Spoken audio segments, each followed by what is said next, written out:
Keyingi do'konga ham yetib keldik. Fasad 14-do'kon, O'rgizor podvalda joylashgan. Assalomu alaykum aka. Yaxshimisiz? Charchamaysizmi? Qanaqasiz? Aka, Yunus Express bilan qanchadan beri ishlaysiz? Ochilgandan beri. Ochilgandan beri, demak 2 yilga yaqin ekan.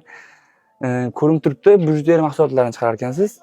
Qanaqa yetib boradi shu pochtalaringiz berganingizdan keyin? Kreditlargami? Albatta.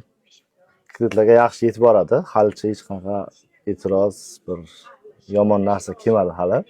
Yunus Expressda juma aksiyasi borligidan xabaringiz bormi? Bor. Birinchi juma aksiyasidan beri foydalanamiz. Foydalanasizlar. Foydasi bo'ldi kreditlarga. Rostmikan shu ko'plish Rost.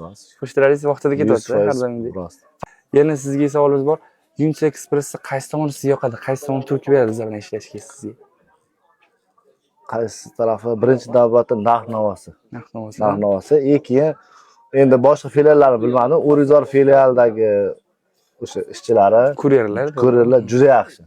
Vaqtida kelishamiz. Vaqtida yaxshi. Oldingilar ham yaxshi edi, hozirgilar ham yaxshi. Hech qanday muammo yo'q. Mahsulotlar shunda sifatli, o'z vaqtida yetib boradi. Muammo yo'q unda. Siz ham klientlaringiz ham mamnun undan. Ha, hamma mamnun. Mayli aka, rahmat kattakon sizga yozgan vaqt ajratganingiz uchun.